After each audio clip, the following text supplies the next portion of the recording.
Saludos a todos los que me escuchan a través de Spotify, Google Podcast. Soy Marilia Acevedo Irizarry en un episodio más de Válgame Puerto Rico, un podcast en el que discutimos los asuntos clave, importantes, de peso, que afectan a la comunidad puertorriqueña en cualquier parte del mundo.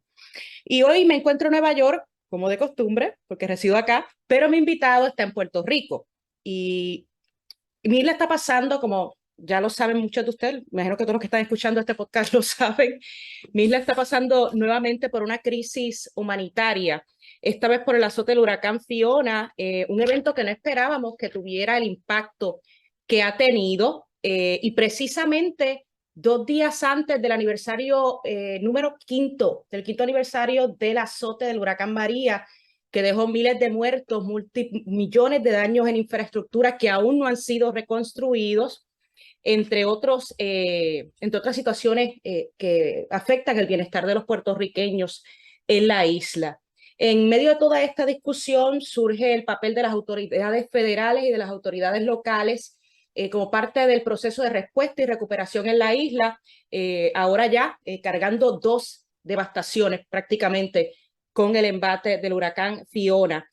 Cada vez, o por lo menos lo que yo he visto, el sentir en las redes sociales, los puertorriqueños están cansados y desconfían de las autoridades locales y estatales, locales y federales, debo decir, y están cansados de todo este discurso de la resiliencia. Lo vemos constantemente quejándose, están pidiendo una rendición de cuentas. Es básicamente lo que se está viendo mucho en las redes sociales en el sentir de los puertorriqueños. En todo este proceso hay un sector que es esencial para poder levantar a Puerto Rico nuevamente y que hace lo que muchas veces el gobierno no hace. Estamos hablando de las organizaciones de base comunitaria o las organizaciones del tercer sector. Miembros de la diáspora boricua en Estados Unidos están trabajando mano a mano para tramitar lo que son donaciones para distintas organizaciones de base comunitaria, en un esfuerzo pues por agilizar la ayuda a los distintos municipios, particularmente los más afectados en el suroeste de la isla. Y una de estas entidades es Protecho de Puerto Rico. Literalmente lo que hace esta organización es hacer a Puerto Rico, y estoy citando la página de ellos, más fuerte un techo a la vez. O sea, ellos reparan los puentes damnificados desde que azotó el huracán María en la isla en el 2017. A esta fecha han arreglado múltiples casas, techos, luego del huracán María, y todo indica que ahora tendrán más trabajo que nunca, porque la devastación causada por Fiona es evidente en medios electrónicos, en las redes sociales, lo hemos visto. En el día de hoy he invitado al director de Protechos de Puerto Rico, Luis Marrero, a quien le doy la bienvenida y muchas gracias por aceptar la invitación de Válgame Puerto Rico, que sé que está súper ocupado bregando con toda esta emergencia. Sí, hola, no, gracias a ti por la visibilidad en este proceso que también es sumamente importante para que la gente sepa lo que está pasando en el ground. Claro, porque una cosa es ver las fotos de los políticos allí posando en tal comunidad o diciendo que hicieron esto y lo otro, pero los que realmente saben de primera mano qué es lo que está pasando son los residentes de la zona y las organizaciones como la suya que trabajan mano a mano día a día con estas personas para tratar de resolverle inmediatamente lo que es Sí, la necesidad. sí, y definitivamente, ¿verdad? Estamos viendo mucho movimiento de los civiles, de las comunidades, los líderes, ¿verdad? Como todos, de los políticos hay de todos. Tenemos unos que están trabajando mano a mano con nosotros desde el primer momento, tenemos otros, ¿verdad? Como lo que tú mencionas. Pero definitivamente hay mucho movimiento, hay muchas personas haciendo todo lo que pueden. Y es algo, pues, a pesar de que es difícil, es algo que nos toca hacer y se está haciendo. Muy bien, para que tengan una idea de quién es mi invitado, es un líder comunitario que ha asistido en varias labores de respuesta y recuperación en desastres naturales como el terremoto del 2011 en Puerto Príncipe, Haití. En el 2014 lanzó el programa de salud pública Raíces Urbanas de Caras con Causa, discúlpame, para mejorar las condiciones de vida lo que es la cuenca de Cataño, y también batallar contra la contaminación en esa zona y cómo afectaba a las comunidades. Bajo la misma organización sirvió como rescatista luego de los huracanes Irma y María en Puerto Rico.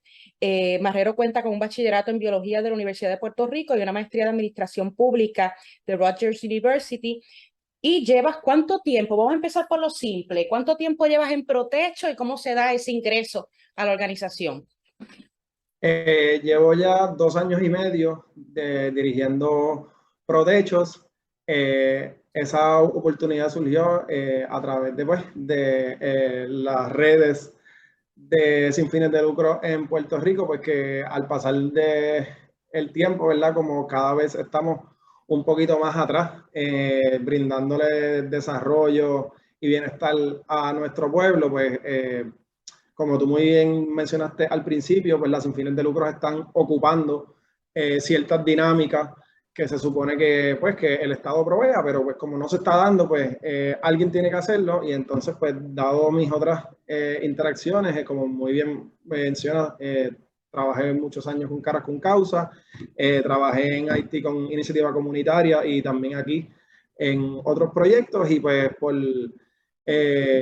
recomendaciones, pues básicamente me entrevistaron y pues de ahí yo tenía un conocimiento pues más o menos de la construcción, gracias a mi padre que ha trabajado toda la vida con madera, pero entonces nunca pensé, ¿verdad?, que fuera a estar de lleno dirigiendo una entidad que más que todo hace educación, porque como muy bien mencionas es un techo a la vez, pero el gran componente de Protecho es que vamos entrenando personas en el oficio de la carpintería, específicamente en cómo hacer el techo y los talleres que utilizamos para eso es los techos de las familias que lo han perdido debido a los huracanes y entonces en el tema pues, de educación pues traigo mucho bagaje y entonces gracias a eso hemos podido desarrollar aún más porque yo no fui de los fundadores, los fundadores fueron en el 2017. ¿Todavía Que siguen fueron, presentes los fundadores en la organización o ya sí, se han retirado? sí, uno está directamente apoyando desde la junta de directores. Tenemos también una junta que no son los directores, pero ¿verdad?, tienen cierto rol para apoyarnos en esto. Y luego de esas dos personas, pues está la actual directora de la junta de directores, Emily Roisman, que fue la que estuvo a cargo entonces pues, desde el año 2010, final del 18-19, hasta que yo llegué, ¿verdad?, de empujar el Protecho para que no, para poder seguir con la obra. Entonces yo llego a principios del 2020 y entonces tomo ese liderato. Pero ¿y por qué cuál fue el detonante? Porque, ok, todos sabemos que María fue terrible, ¿verdad? Que las autoridades se tardaron muchísimo en responder, sobre todo a las horas más del centro y menos accesibles en Puerto Rico.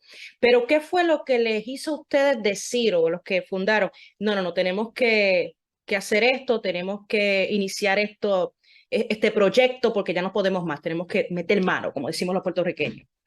Pues el nacimiento de Protecho para mí es algo muy, es muy lindo porque fueron, ¿verdad?, varias personas, pero principalmente estos dos arquitectos. Uno es Jonathan Marvel, de hecho él tiene práctica también, una oficina en Nueva York que se llama Marvel Architects, y en combinación con otro arquitecto, Francisco Gutiérrez, que también tiene su práctica privada en San Juan, y a la misma vez él es profesor de la Universidad de Puerto Rico, pues decidieron unirse y no solamente, ¿verdad?, hacer lo que ellos están acostumbrados a hacer, de diseños complejos de arquitectura. Entonces, pues dijeron, mira, ahora mismo nos necesitan en otros espacios, otras comunidades, y entonces ahí fue que arranca la idea de Protecho, porque arrancó inicialmente con varios estudiantes de arquitectura de la Universidad de Puerto Rico, que, ¿verdad?, fueron los primeros voluntarios para apoyar. Y entonces Francisco tiene la particularidad que no solamente diseña, sino que también ellos hacen construcciones, o sea que ellos mismos, ¿verdad?, hacen su gestiones y entonces pues tienen ese expertise también de poder ir y hacer cosas así prácticas de cómo hacer un techo que definitivamente no lleva la misma complejidad que lo que su preparación conlleva, pero entonces ajustaron, ¿verdad?, sus conocimientos a lo que la gente necesitaba en aquel momento, que como sabemos, después de María, habían 30.000, o por lo menos ese es el estimado, 30.000 personas sin techo, y entonces así es que nace ProTechos. Los terribles, yo no quiero llamarle terrible porque resolvieron, ¿verdad? O han resuelto por bastante tiempo, ¿verdad? La situación de las casas destrozadas en Puerto Rico, pero se supone que es una solución temporal. O sea, era algo temporal que las autoridades federales colocaron en las casas esos tan llamados toldos azules, ¿verdad? Y terminaron siendo, hasta estos días todavía están ahí en algunas casas, creo que aproximadamente 3.000 todavía tienen esos toldos. Sí, ese fue el último número que tiraron un estimado de parte de las autoridades aquí, pero realmente pues nuestro estimado es mayor que ese. ¿De cuánto va, Eh, más o menos? bueno, nosotros hemos podido hacer 130 techos en 4 años. Claramente hemos ido escalando en nuestra capacidad, pero tampoco es que hay mucha gestión organizada de cómo hacer techos. Puedo mencionar que también Techos para mi gente están haciendo techos. Sé que esta entidad sin fines de lucro, SBP, estuvo trabajando no solamente con techos, pero sino con reconstrucción de casas. Hay programas estatales y federales que también están trabajando, pero la necesidad ha sido tanta que todavía no hay la capacidad, sobre todo de techos, porque el gobierno central y los municipios se encargan un poco más de cuando son residencias completas, pero ¿verdad? La parte del techo quizá como que es un poquito de menor escala de una casa, como que se deja un poquito hacia el lado, y realmente son muchas más las personas que necesitan un techo que las que necesitan una casa per se. Wow. Que entonces hay una carencia de alguna entidad o alguna agencia que se dedique exclusivamente a hacer techo, y pues por eso es que ciertamente hay 2 o 3 entidades en Puerto Rico que trabajan en temas con el O techo. sea, que se ha vuelto ya como una especie de, no quiero decirle, no colectivo, porque no sería un colectivo, pero que ya hay varias iniciativas en respuesta a esa necesidad específica de que se arreglen los techos destruidos por María hace ya 5 años. Sí, definitivamente ya hay como un ecosistema y pues estamos en comunicación y realmente es bien pues sorprendente que hemos tenido reuniones entre nosotros, ¿verdad? Porque también hemos estado conectados con Habitat for Humanity, que ellos también pues llevan en Puerto Rico varios años y tienen sus propias iniciativas, más abarcadoras también, que hacen casas completas. Pero si hay un consenso entre nosotros, pues cada uno tiene su metodología distinta. Por lo menos el de ProTecho es que no solamente lo hacemos los techos, sino que entrenamos personas en cada comunidad que vamos y tenemos un programa fijo de entrenamiento. Pero el consenso general de todo este ecosistema de reconstrucción de techos es que aún con todos los esfuerzos, aún con todos los fondos que tenemos, no damos abasto para reconstruir y para acortar esa necesidad en todo Puerto Rico. O sea, preveemos mínimo una década y eso es bien. A veces siente frustración de ver cómo pasa el tiempo y ustedes tratando de resolver primero un asunto que usted no tiene la obligación de resolver, o sea, usted lo hace porque están comprometidos con una causa, pero hay un gobierno que se supone que lo resuelva. Y por otro lado, todos estos procesos burocráticos que retrasan el desembolso de dinero, o sea, en algún momento, como líder comunitario, ¿verdad? Como director ejecutivo de esta entidad, tú has dicho como que, ay, me quiero rendir, o sea, estoy cansado, o ¿por qué está pasando esto? Yo creo que naturalmente como seres humanos, ¿verdad? Cuando uno se cansa y cuando uno ve que no hay fin, que uno no ve que hay una meta, que tú dices, ah, mira, hasta aquí y con estos fondos podemos terminar, pues sí, claro que me ha pasado por la mente de decir, mira, en verdad, vamos a hacer un esfuerzo por 2 o 3 personas, pero se van a quedar miles de personas sin esto. Pero la realidad es que si nadie más lo hace, pues ¿quién lo va a hacer? Así que uno hace todo lo que puede, ¿verdad? Y así que para nosotros no es una opción parar o terminar, por el contrario, estábamos, y me imagino que se sintió que estábamos ya todo el mundo posteando 2 o 3 días antes de que llegara Fiona, pues aquí en el aniversario de 5 años, tratando, ¿verdad?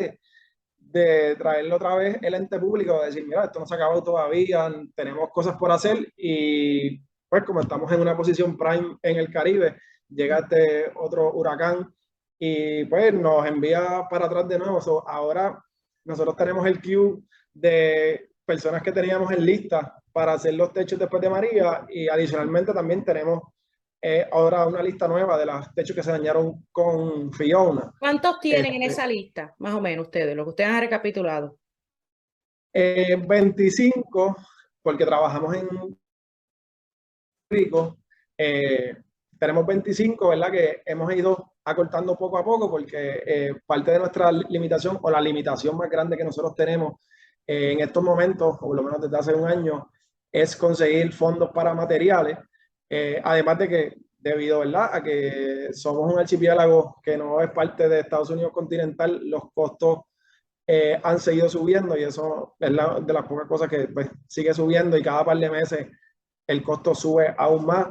Precisamente estaba trabajando con unos estimados esta semana con la Project Manager y cuando yo comencé los techos lo podíamos hacer, o sea, 2 años y medio atrás, con $4,000 en materiales, ya vamos por 8.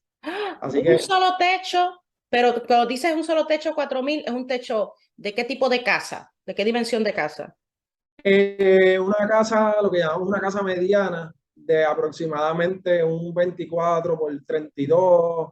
Eso es como un techo mediano para nosotros. Ciertamente cada caso varía, ¿verdad? Porque hay casos que las maderas están buenas todavía. Eh, Hay otros casos que pues hay que hasta hay que tumbar lo que hay ¿Qué es lo más que ustedes para han invertido en la reparación de un techo, que recuerde? ¿Cuál es la cantidad mayor de dinero que han tenido que invertir? la cantidad. Lo que pasa es que también depende del año, pues Ajá. varía, ¿verdad?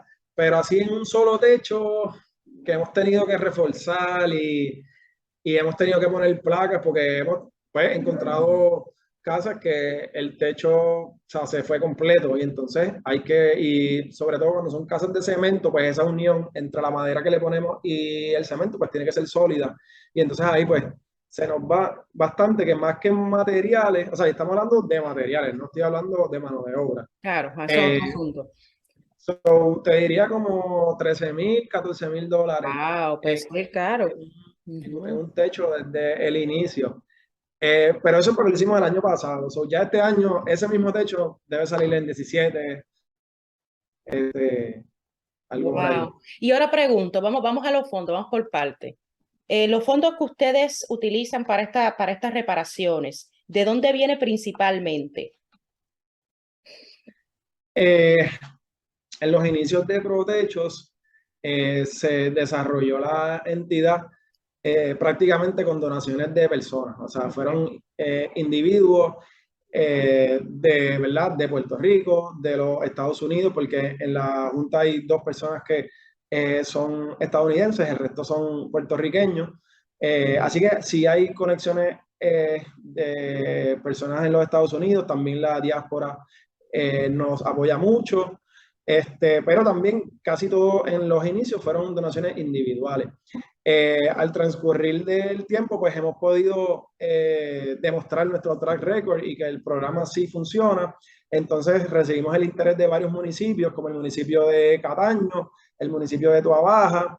Entonces, luego la Oficina de Desarrollo Socioeconómico y Comunitario, OTSEC, esas son sus siglas, que pues es como pensar en lo que era comunidades especiales, pues para el gobierno central en 2016 hicieron ese cambio para que pues, fuera un poquito más abarcador en su approach de apoyar comunidades.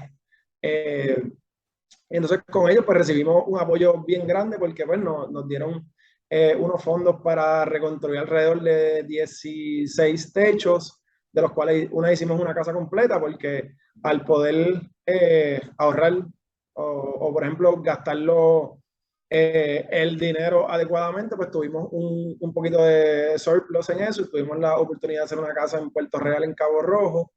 Entonces, luego de OTSEC, pues tuvimos la alianza con Maricao y ahora mismo la mayoría de los fondos, por lo menos en el último año, en los últimos 12 meses, han sido financiados directamente por el municipio de Tuabaja y el municipio de Maricao. Ok, pero no con fondos federales, sino fondos del municipio per se, no fondos No, federales. no, nosotros sí trabajamos con fondos federales, ¿verdad? Luego del huracán María se abrieron convocatorias a través de los fondos de HUD, de Del Departamento Housing, de Vivienda Federal. del Departamento de Vivienda Federal, y entonces sometimos una propuesta a la sección de capacitación laboral, lo que llaman en inglés Workforce Training, y entonces a través de esa subvención estamos corriendo la parte de mano de obra y administrativa, que entonces nos va a estar cubriendo por los próximos 3 años y ya llevamos uno. Eso no va a cubrir por 4 años. Ok, mencionaste la dificultad de mano de obra. O sea, estamos hablando de construcción. De verdad que no todo el mundo le gusta. O sea, primero, no todo el mundo le gusta, no está dispuesto, es No un es trabajo fácil. duro en muchas ocasiones, ¿verdad? ¿Cuán difícil ha sido para ustedes, pues, conseguir personas que trabajen en estos proyectos? Y número dos, ¿ustedes le pagan a ellos? ¿Son voluntarios? ¿Cómo funciona? Pues les mencioné ahorita, ¿verdad? Que arrancamos teniendo voluntarios, pero ya para el 2018, final del 2018, Protecho evolucionó a un programa en donde tenemos ¿verdad? Un programa en donde se le enseña a las personas a hacer techo, pero a la misma vez se le paga el mínimo federal para que ellos, mientras van aprendiendo, puedan ir teniendo un ingreso. Que es el mínimo, ¿verdad? Pero le estamos pagando un estipendio porque ellos aprendan a hacer los techos, y va dirigido principalmente a la necesidad que vimos que, como tú bien dices, no encontrábamos carpinteros eh, para trabajar, así que hemos estado entrenando carpinteros nuevos, entonces luego se le va subiendo la escala de la paga. Eh, Así que sí, ahora desde que entran al programa de desarrollo laboral, que ahora mismo lo estamos corriendo, por lo menos los instructores están cubiertos por la propuesta que le mencioné de los fondos CDBG-DR en el Ajá. Workforce Training, nos cubre los instructores, y nosotros de nuestro propio fondo, pues entonces le pagamos a los aprendices ese estipendio que es equivalente a sus horas con el mínimo federal, para que entonces aprendan el oficio de la carpintería. Y luego, pues, muchos de esas personas que se gradúan de nuestro programa los hemos podido contratar en, Ok. en, en nuestro, ¿verdad? En nuestro programa per se. O sea que ahora mismo ustedes no trabajan con voluntarios o sí tienen algunos voluntarios. Pues con la respuesta de Fiona, sí estamos trabajando con voluntarios, pero es para hacer limpieza profunda. Ok. Nosotros creemos mucho en las colaboraciones multisectoriales, como pues, muy bien les he dejado saber, que trabajamos con gobierno federal, estatal eh, y municipal, pero no nos limitamos al gobierno, también trabajamos con otras sin fines de lucro, como es Cara con Causa, el Corredor del Yaguazo, SBP, como le dije, hemos estado en conversación con estas otras entidades de reconstrucción.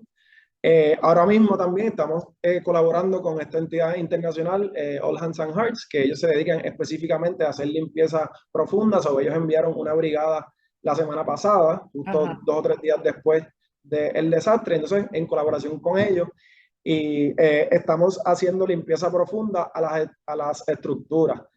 Porque, ¿verdad? Si tu casa se inunda, se llena de hongos, se llena de bacterias, eventualmente en un par de años, el techo que nosotros le hicimos, pues también se va a ir deteriorando.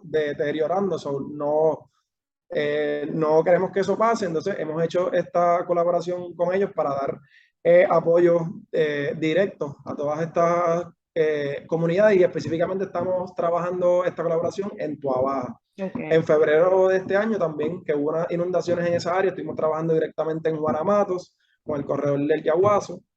Eh, pero sí, estamos ahí, ¿verdad? Trabajando con todos los que... ¿Cómo evalúa la coordinación de las organizaciones sin fines de lucro en esta emergencia en comparación con la de María? ¿Cómo se están moviendo? ¿Qué diferencias hay en comparación con la movilización tras María y esta? Eh, con María, pues, había muchas organizaciones de base comunitaria que ya estaban corriendo, que tuvieron que hacer un cambio de operaciones para poder apoyar las nuevas necesidades, ¿verdad? Sin salirse de su misión, ¿verdad? Pero siendo un poquito más abarcador en el apoyo. So, creo que también ya hubo como cierta práctica de cómo poder responder. Creo que eso ha sido clave en este momento. Muchas alianzas se han formado, colaboraciones, que por lo menos en ese sentido sé que las sin fines de lucro eh, están trabajando más en colaboración y también las personas están mucho más receptivas debido, ¿verdad?, a las donaciones masivas que entraron con María y como fueron distribuidas por ciertas agencias gubernamentales, pues la gente está un poquito más reacia a apoyar financieramente y con suministros al gobierno, que no estoy diciendo, ¿verdad?, que todos lo hagan mal, pero sí se conoce, ¿verdad?, que no en su totalidad fue administrado de forma justa. Entonces las personas, ya sea de dentro de Puerto Rico o fuera, están más inclinadas a apoyar con suministro y financieramente a las entidades sin fines de lucro mucho más. Y entonces el impacto y el alcance, pues, se aumenta también en ese sentido. Entonces Protecho favorece que, por ejemplo, las organizaciones de la diáspora, los puertorriqueños en la diáspora o otras comunidades, preferiblemente transfieran dinero a las organizaciones de base, las que están acreditadas, para que ellas puedan hacer uso de esos fondos en lugar de estar enviando, como la otra vez, agua, productos de primera necesidad, que no son importantes, pero tal vez si se canalizan a través de ustedes, es mucho más efectivo.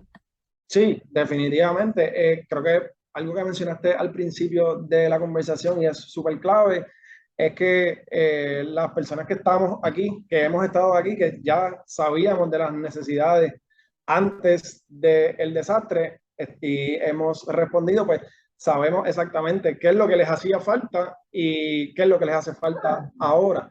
Que eh, es mucho más eficiente, también disminuye el tráfico en los puertos, porque pues, es un Claro. archipiélago que pues todo entra por los puertos, por lo menos la mayoría.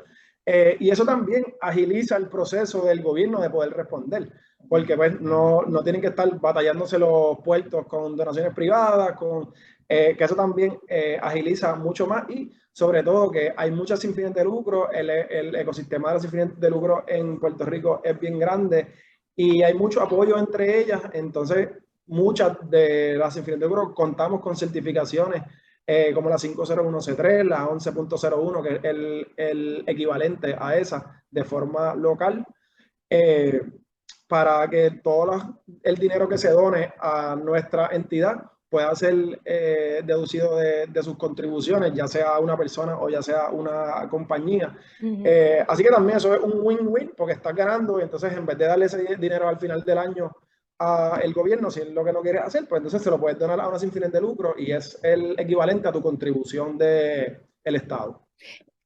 Activistas que estuvieron a principios de semana en Washington en una sesión informativa sobre Puerto Rico están pidiéndole a los líderes del Congreso que prácticamente dirigieran directamente, crearan un mecanismo para dirigir directamente los fondos para reconstrucción hacia líderes comunitarios, las organizaciones que representan, en lugar de tener que pasar por todo cadena de autorizaciones y demás. ¿Favorece eso? Sí, definitivo.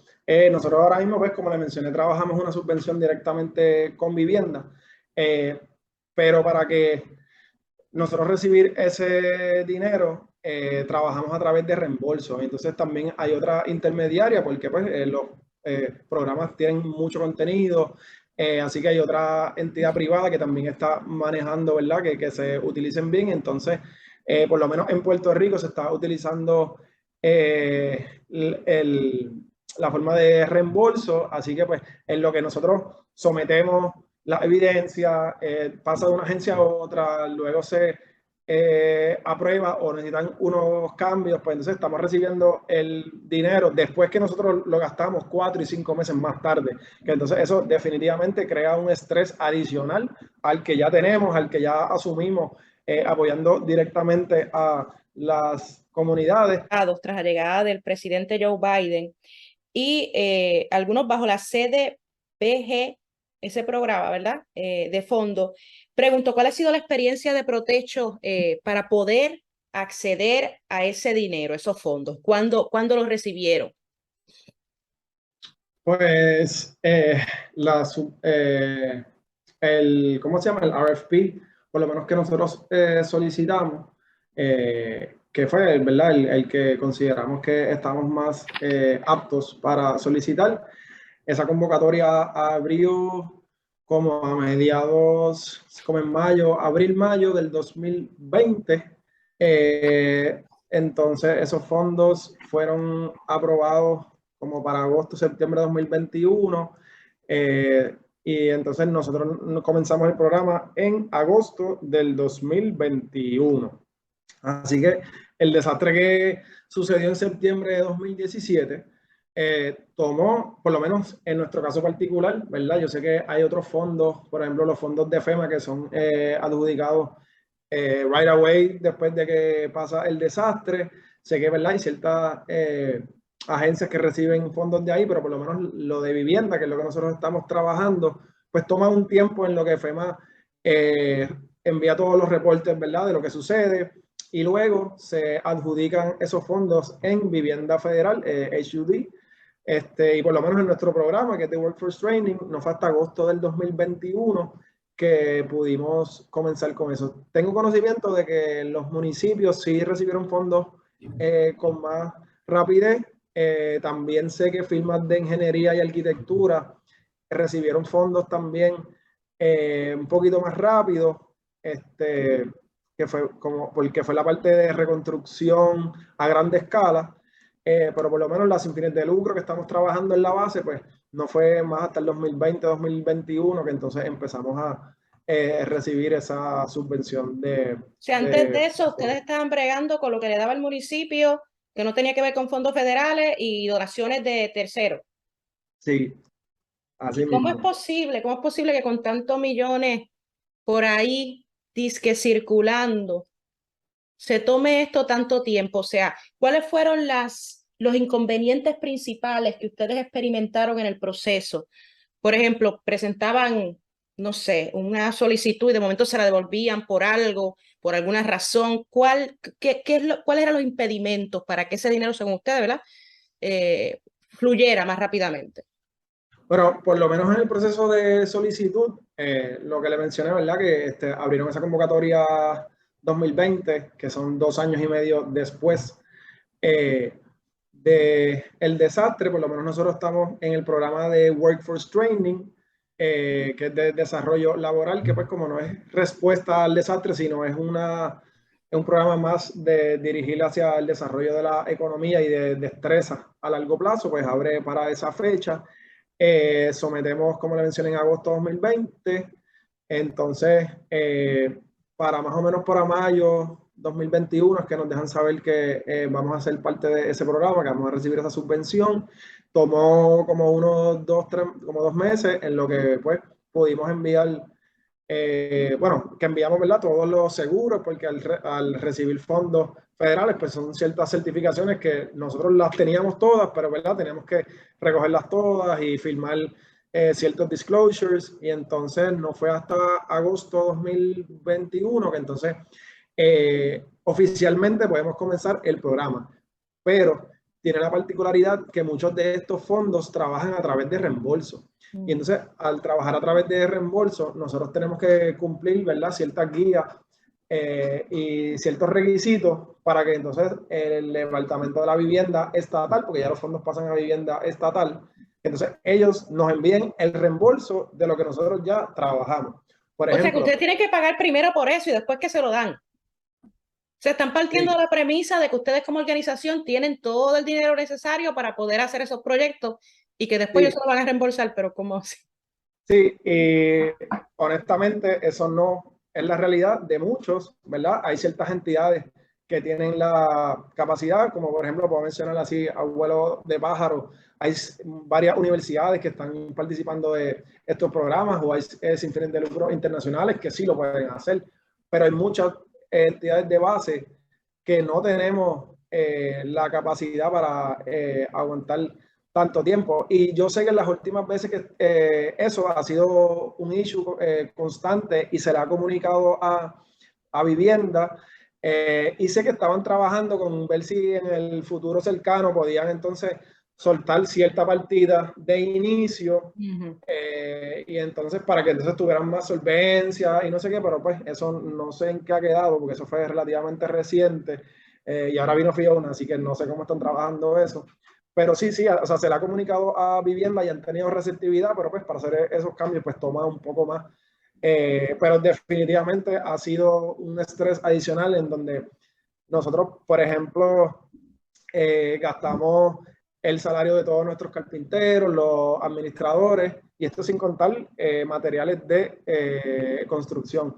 Y entonces gastamos todo eso, le pagamos y pasan 3 meses y en lo que se aprueba de una agencia a otra, y a veces hay errores de nuestra parte también, ¿verdad? Que algo no concordaba con algo y como pues tiene que ir al chavo, a veces pues hicimos un error de 50 centavos y tenemos que enviar una certificación diciendo, mira, sí, está bien, reembolsame 30,000 con flat en vez de 30,000 con 50 centavos. O sea Wow, que es cositas, a ese que, nivel, cositas, a sí, ese que nivel pues esas de detalle. así O son. sea, el pedido de ustedes entonces sería las autoridades pues, que trabajan directamente con este tema, que flexibilicen los requisitos para la solicitud de estas ayudas. ¿Cuál sería el pedido? Pues, para serte bien honesto, es un área gris, porque también sé de otras sin fines de lucro que montaron justo después del huracán, que recibieron muchas de estas ayudas y por experiencias que he tenido con residentes, me han dicho, mira, sí, aquí hicieron un mal trabajo y entonces como, pues es un poquito, no te puedo dar una contestación así clara, definitivamente en el caso de nosotros, que verdad, trabajamos por la gente y que tenemos nuestras cosas al día, para nosotros definitivamente sería mucho mejor y agilizado, ¿verdad? Que podamos hacer esto, pero también entendemos la posición de ciertas agencias gubernamentales que en el pasado han tenido malas experiencias con Por hacer las cosas algunas. a la ligera, digamos. Por hacer las cosas a la ligera le salió Y, mal. pero definitivamente tiene que haber un proceso más ágil y menos burocrático de hacer todas estas cosas. Ok, a mí me llama la atención, vamos a hablar de una historia de éxito, porque no podemos estar, ¿verdad? Hay que analizar cómo es el proceso, cuáles son las fallas, pero también hay que decir que ustedes como entidad, por ejemplo, yo estaba leyendo el caso de la pareja de ancianos, uno de ellos con Alzheimer, en la barriada Guanamato de Cataño, que ustedes pudieron levantarle el techo o reconstruir el techo y que ellos nada más le habían otorgado $450 para la reparación. O sea, cuéntame un poquito de qué se siente, ¿verdad? Después de que tú terminas un trabajo y dices, wow, mira, tienen una casa segura, ¿sabes? Gracias a nuestro esfuerzo, o sea, partiendo de ese caso. Sí, definitivamente la satisfacción es lo más lindo que podemos llevarnos de todo este esfuerzo. Pero pues de eso no se sacan fondos. Eh, así que hay que, Así ¿verdad? que Trabajar miren, con. vivienda, Core 3, aunque Core 3 es más, no tiene que ver tanto con vivienda, pero también maneja fondos. Gobernador Pedro Pierluisi, FEMA, escuche. Sí, que pues eso es bien satisfactorio, pero eh, hemos tenido que darle la vuelta un poquito porque, por ejemplo, en el caso específico de Doris y Félix, que son personas que conozco antes del huracán María, que bendito, ¿verdad? Félix, que en paz descanse. eh, Ellos no, FEMA no les otorgó más nada por el hecho de que, como muchos residentes en la barriada Guanamato y en otros proyectos de rescate de tierras, pues no tienen los títulos ¿verdad? Por diversas razones, ya fuera heredado, tal y tal, que, ¿verdad? En Guanajuato la mayoría de las personas tienen los títulos, pero pues es una situación que vemos que se repite y siempre lleva como una característica de una posición socioeconómica más baja, en donde por falta de literacia o conocimiento, pues no pueden solicitar los fondos pertinentes, no encuentran, o sea, yo sé que han trabajado mucho con tener las solicitudes en español, en que FEMA ha enviado corresponsales a las comunidades, pero también eso a veces se pierde en un esfuerzo burocrático, porque entonces los envían directamente al municipio y el municipio no necesariamente hace siempre, ¿verdad?, el mejor approach con todas sus constituyentes.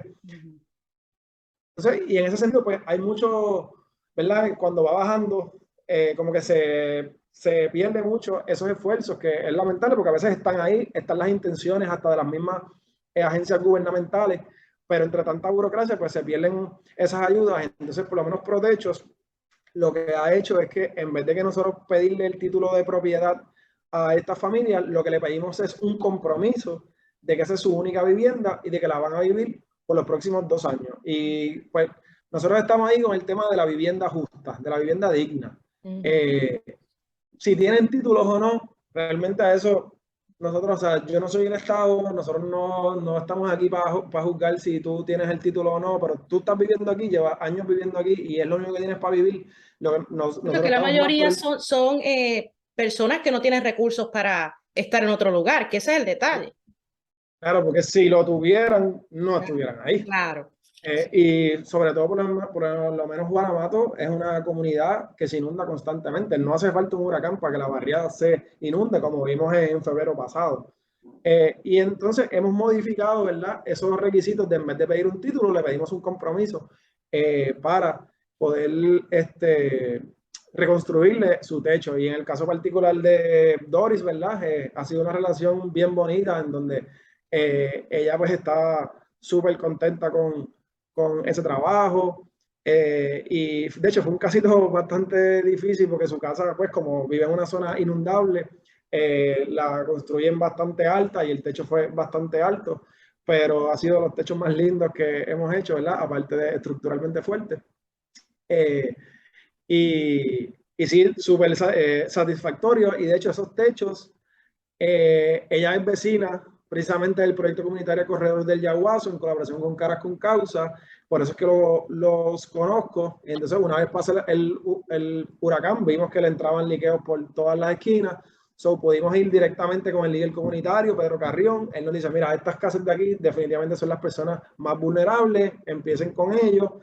Y pues, para sorpresa de nosotros, meses después, gracias a la acción, ¿verdad?, de nuestra junta que se ha movido bastante, nos conectaron directamente con agencias estatales y municipales para entonces poder lograr el acuerdo de colaboración con el Distrito Senatorial de Bayamón y la Alcaldía de Cataño. Entonces ahí fue que arrancamos el primer programa en colaboración con un municipio, en donde el municipio pone el dinero para los materiales y nosotros ponemos la mano de obra y el entrenamiento para otras personas de esa comunidad. Ok, Marrero, ¿cuántos casos o son muchos los casos, por ejemplo, de personas que no pueden obtener la ayuda de FEMA para sus viviendas porque están en espacios como este o en barriadas como esta que son inundables?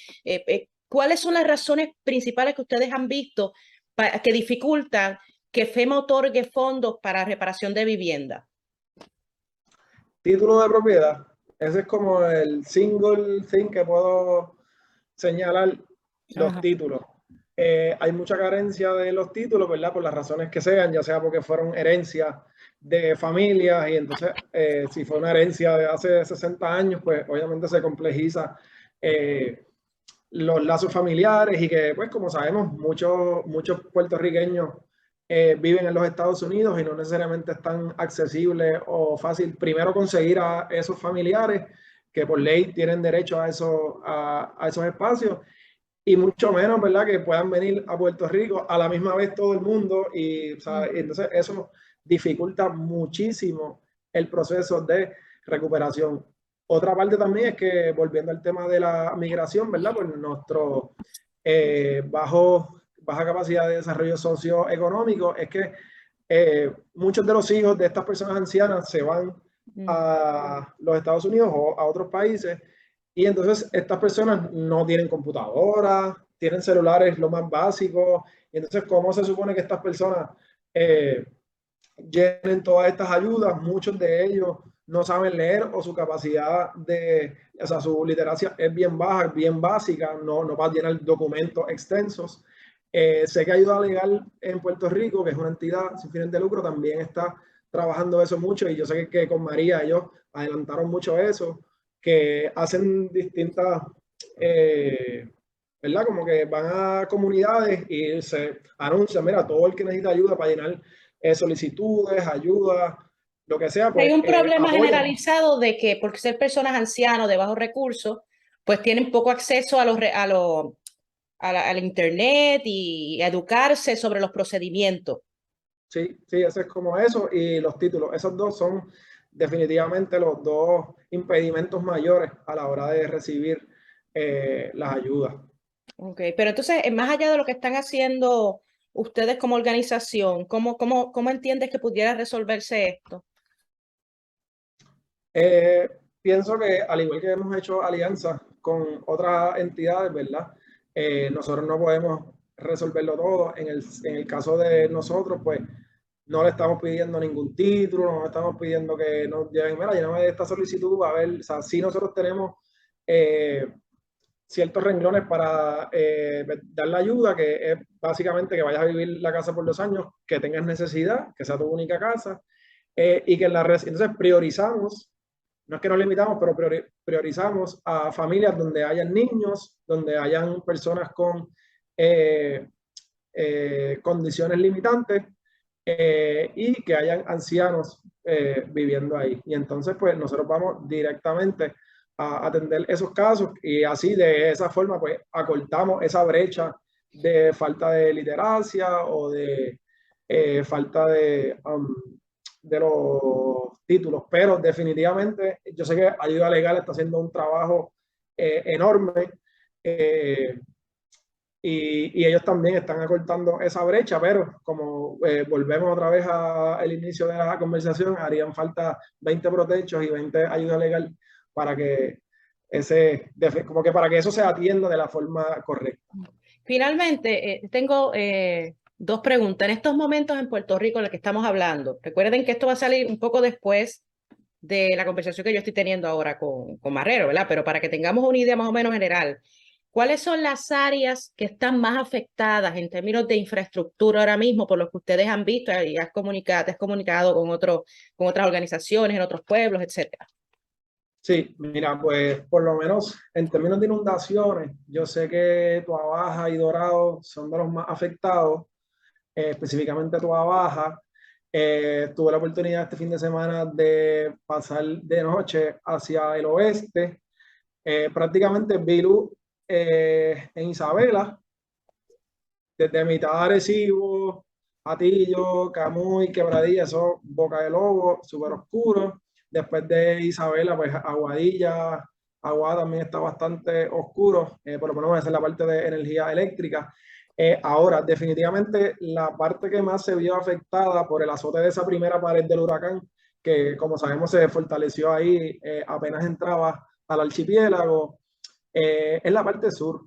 Eh, te podría decir, desde Humacao mismo hasta Cabo Rojo, Mayagüez, es como el área que se vio más afectada. Precisamente nosotros, como le mencioné, trabajamos mayormente en Maricao y Cabo Rojo este año. Los años anteriores hemos estado trabajando también en el sur, gracias al apoyo de OTSEC. Pero ahora mismo estamos recibiendo la mayoría de los referidos. Hemos recibido de Peñuelas, que de hecho estamos trabajando una colaboración allá. Y también hemos visto muchos referidos de Lajas, Cabo Rojo y Hormiguero. Pueblos que al Entonces, principio no querían añadirlos al desastre, en la declaración de desastre mayor. bueno, según tengo entendido fue que no habían sometido los documentos y para agilizar el proceso sometieron y no, creo que añadieron a unos cuantos, no sé si los añadieron a todos, pero por lo menos esa fue Creo la que a todos, explicación y que a todos los dieron. añadieron. Sí, Sí, que eso fue como que más por algo de timing que cualquier otra cosa, pero definitivamente sí, de los más afectados. Y también no solamente afectados por el tema meteorológico, sino por el tema de las condiciones socioeconómicas.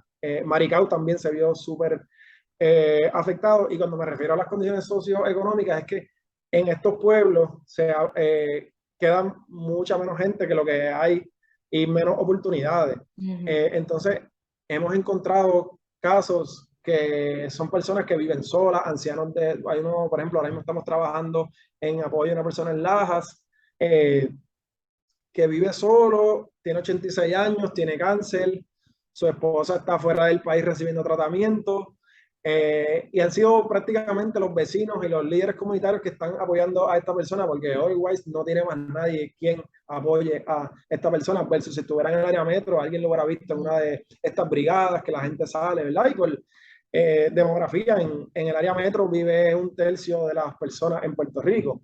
Entonces, en estas áreas que fueron las menos afectadas, hay más recursos, hay más exposición, más visibilidad, y entonces ya para estas áreas del sur y suroeste, que viven menos personas y la condición socioeconómica es más baja. Entonces, esa combinación de factores de que el huracán en efecto pasó por ahí, afectó más ahí. Quizás no hay tanto revuelo porque hay menos personas en esa área, pero donde más se vio afectado sé que es el área del sur, desde Humacao, sé que Salinas también. He estado en comunicación con Jacqueline, una líder comunitaria de la comunidad de las mareas en Salinas, que me dijo que pues, literalmente la marea se metió en todas las casas, que perdieron un montón de cosas, el centro comunitario se inundó, y he estado, ¿verdad?, tratando de enviar ayuda hacia allá, dentro de nuestras capacidades, porque al igual que nosotros pues, pedimos que nos apoyen a nosotros para hacer techos, yo tampoco me voy a interponer en el camino de otros sin fines de lucro que tienen expertise en otras cosas. Pero sí, definitivamente te diría el sur, las inundaciones de Toa Baja Dorado y el sur, con vientos y las inundaciones. Con base en la experiencia que has tenido, los sitios que has visitado, ¿cuánto tiempo estima que pueda tomar para que los puertorriqueños se recuperen o que se estabilicen, vamos a decir, porque la recuperación puede ser por mucho, o que la situación se estabilice un poco más de lo que está ahora, a raíz del paso de Fiona? Wow, eso es un estimado un poquito de verdad difícil de concertar, además de que hay algo que para mí me parece súper importante mencionar, que debido al paso del huracán María se removió un velo que había en Puerto Rico de que Puerto Rico está bien, de que sí, Puerto Rico es bien lindo, es genial, la gente es bien linda, hay mucho party, muchas cosas pasando, pero realmente Puerto Rico no está desarrollado y no ha tenido oportunidades desde hace muchas décadas. Sabemos que, por ejemplo, las condiciones socioeconómicas del país en general, en términos de el average income de los puertorriqueños, es menos de la mitad del estado más pobre de los Estados Unidos, que es Mississippi. Así que creo que no solamente estabilizar, hay que traer a la mesa el tema de cómo podemos concertar y establecer metas reales a largo plazo de no solo la recuperación, sino el desarrollo justo y digno de los puertorriqueños para los puertorriqueños. Que así como cuando nos recuperamos, en verdad no sé, porque como te estaba mencionando ahorita, tengo una lista de 25, y digo 25 porque por área no nos gusta tener más de 5 o 6 casos diciéndole ya mismo te puedo hacer el techo, porque la realidad es que si no me llegan los fondos suficientes pueden pasar 10 años más y no poder hacerte el techo, a menos que venga un municipio o una colaboración o algo. Entonces nosotros limitamos esas listas para eso, y estamos hablando que María fue en septiembre de 2017, o sea que 5 años después todavía hay miles de techos, así que ha sido un número exacto de una estabilidad. Bueno, incluso hemos tenido casos que le preguntamos que si fue el huracán Irma o María y nos dicen no, ninguno, fue George. Wow. Y entonces han estado Y poniendo George fue en el, ¿qué año fue George? Ahora mismo se me pasa. 98. 98, imagínense. Ahora, en ese sentido, para finalizar, entiende que el puertorriqueño ahora está más dispuesto a reclamar acción por parte de sus gobernantes en términos de este tema y del desarrollo socioeconómico en general de Puerto Rico, que el cansancio llega a tal punto de que se levantan pero para exigir más, o estamos más o menos igual que hace, no sé, antes de María? ¿Cómo la analiza esa parte? No, yo creo que por lo menos de ese sentido hay un despertar mucho más grande. No es algo que no se supiera antes, ¿verdad? Se sabía, pero como que es más de conocimiento general y la gente está más inclinada a decir como que, mira, ¿qué está pasando aquí? Se supone que, o sea, si tú trabajas para el gobierno, pues trabajas para el pueblo, no estás trabajando para ti.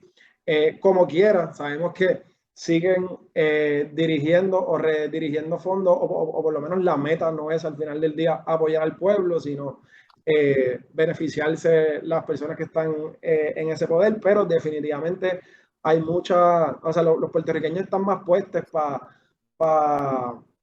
para exigir y para hacer y para estar, en vez de estar esperando, pues van y hacen las cosas que, pues es algo bueno y malo, porque se supone que el Estado está ahí para apoyar y para asegurarte un buen estilo de vida, ¿verdad? Y que tú te puedas desarrollar, vivir bien, pero a la misma vez, si el Estado no lo va a hacer, pues la gente va y lo hace, como por ejemplo, el primer y el segundo día después de María, la gente salió, picó palos por ahí para abajo, abrieron todas las carreteras y en muchos sitios que he ido, constantemente es como que, mira, sí, de aquí a aquí vino el municipio a limpiar, pero ya hasta aquí los residentes habían limpiado. Y es como que se ve ese call for action, se ve mucho más fuerte y como tú muy bien dices, pues hay mucho más receptividad. Y sobre todo también hay otros grupos y sin fines de lucro que están incrementando ese proceso de educación y de literacia gubernamental, porque al final del día la democracia te permite estos espacios en donde uno puede ir a las vistas públicas, someter solicitudes, que también hay unas entidades que están trabajando a que la gente se active, se reúna, se organice para poder exigir aún más. O sea, que se está dando como en la base así en general, pero también se está dando como que base de sin fines de lucro que están apoyando a que la misma gente se eduque más en estos procesos, porque si no lo hacemos y si no Bueno, y echamos para atrás, como que dice, es verdad. parte de la democracia, somos ciudadanos activos, ¿no? Que también tenemos que formar parte de la solución hasta cierto punto, no formar parte de toda la solución, pero de parte de Claro. la solución, o sea, que eso también es como una responsabilidad que uno tiene, ¿verdad? Como ciudadano también. Así que, bueno, pues Luis, René, Marrero, muchísimas gracias por la paciencia, por contestar todas mis preguntas, por aclararnos cómo está la situación en Puerto Rico a prácticamente cuando esto ya vaya a salir, van a ser 2 semanas, o sea, prácticamente del paso del huracán Fiona por Puerto Rico. Y algo muy importante, ¿dónde tienen que acudir las personas si quieren hacer donaciones para protechos? Sí, pues directamente pueden ir a nuestra página web protechos.org/donate. Ahí le va a entrar el link directamente a nuestra cuenta de PayPal Giving, que es donde preferimos que nos envíen las donaciones, ya que PayPal Giving tiene un programa en donde no nos quitan ningún fee por el servicio, pero adicional a eso también tenemos otras opciones, ¿verdad? Adaptándonos, ¿verdad? A las formas de donar de hoy día. Y también para los que tengan cuenta de Banco Popular, también tenemos ATH Móvil, que pueden ir directamente al botón de Donate, escriben Protechos y ahí también pueden donarnos.